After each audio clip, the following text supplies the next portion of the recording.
वालेकुम dear students, welcome to Mock Champions YouTube channel. जैसा कि आपको पता है हमारा यूट्यूब के लेक्चर चल रहे हैं बॉड मास के ऊपर और ये हमारा थर्ड लेक्चर है। इसमें हम कुछ और बॉड मास के कॉन्सेप्ट सीखेंगे कि किस तरह बॉड मास चलता है। हमारे 2 लेक्चर हो गए हैं, वो अगर आपने नहीं देखे तो प्लीज़ पहले वो देख लें ताकि आपको आगे आसानी हो समझने में, ठीक है। क्योंकि कॉन्सेप्ट्स जो थे वो पहले और दूसरे लेक्चर में हमने डिस्कस किए हुए हैं। तो अब हम स्टार्ट करते हैं ये थर्ड लेक्चर हमारा, जिसमें हमें एक क्वेश्चन मिला हुआ है, वो फ्रैक्शन का क्वेश्चन है, ठीक है। बॉड मास जस्ट रियल या नेचुरल नंबर या इंटीजर्स पे काम नहीं करता, उसमें बहुत सारी चीज़ें आ जाती हैं, फ्रैक्शन आ जाता है और मतलब बहुत कुछ होता है इसमें, ठीक है। तो इसलिए हमें क्या करना होगा कि हर टाइप का हमें समझना होगा, ठीक है। तो आइए स्टार्ट करते हैं इसको। अच्छा, इसमें देखें आपको ये बॉड मास का एक क्वेश्चन मिला हुआ है फ्रैक्शन में मिला हुआ है, लेकिन यहाँ पे देखें नंबर आपको नज़र आ रहे होंगे बहुत से, कुछ मतलब लेंथी मतलब लार्ज नंबर हैं, ठीक है। अच्छा, लार्ज हैं तो हम ऐसे भी इसको डायरेक्ट सॉल्व कर सकते हैं, लेकिन जो बच्चे होते हैं कुछ उनको मल्टीप्लाई या डिवाइड या टेबल लगाने में डिफ़िकल्टी होती है, तो वो क्या कर सकते हैं कि इसको पहले फ्रैक्शन में पड़े हुए हैं।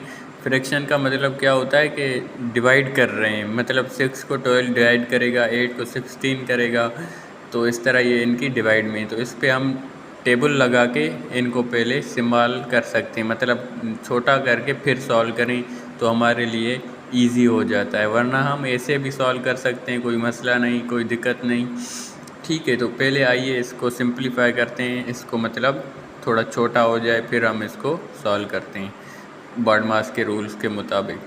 पहले तो देखें यहाँ पे 6 पर 6 की टेबल एक टाइम लगेगी, यहाँ कितनी बार 2 टाइम।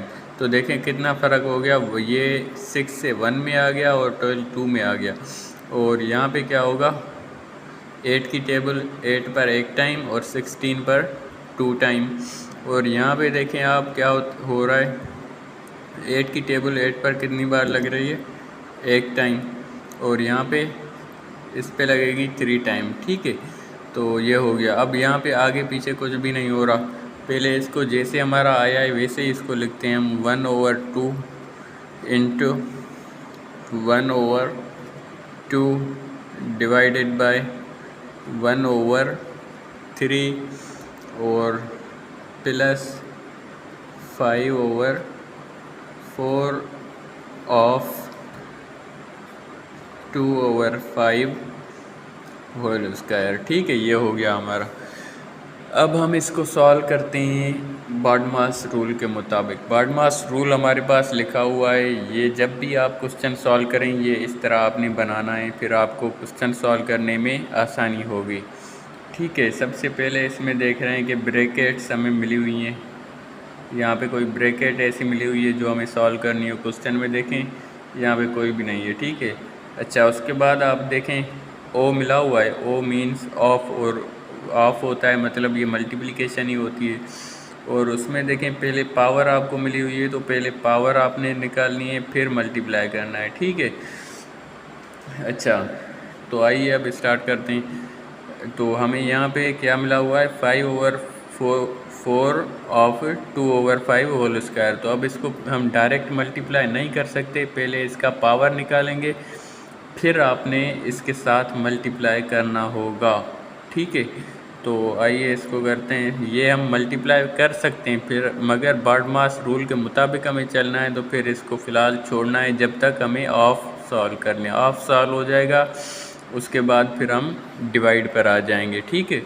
तो इसको रखते हैं हम 1/2 into 1/2 divided by 1/3 and then plus 5/4 of, ये ऑफ भी सेम रखें, सिर्फ इसका पावर निकालें। तो 2 का स्क्वायर क्या होता है 4 और 5 का स्क्वायर 25 हो जाएगा, ठीक है।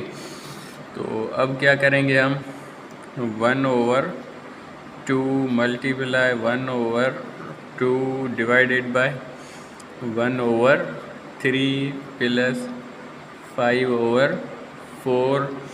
और उसके बाद हम क्या कर सकते हैं, इसको ऑफ को हम मल्टीप्लाई में चेंज कर लेंगे, तो ये हमारा हो जाएगा मल्टीप्लाई में, बल्कि चेंज नहीं कर रहे, आपको पता है ऑफ क्या होता है, मल्टीप्लिकेशन ही होती है।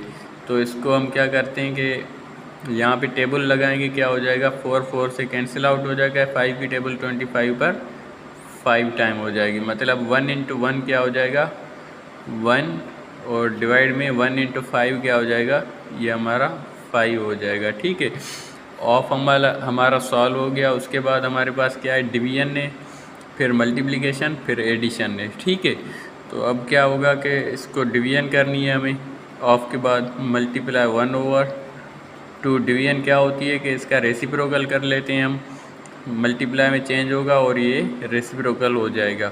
तो रेसिप्रोकल इसका होगा तो ये हो जाएगा 3/1, मतलब 1 लिखने की हमें ज़रूरत नहीं है, और प्लस में 1/5।